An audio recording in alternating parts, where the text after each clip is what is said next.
So ayan mga guys, mga kapataka vlog, nandito nga pala tayo ngayon sa Motor Trade dito sa Surigao City guys.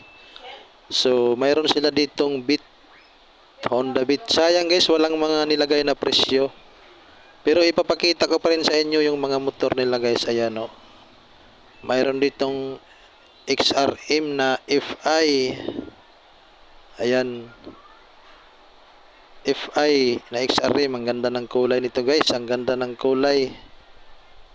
Tapos dito may Ismas, mayroon siyang Aerox, at ito guys, mayroon din silang ADB Honda. Ayan, ang ganda. All the way black na ADB. So ayan guys,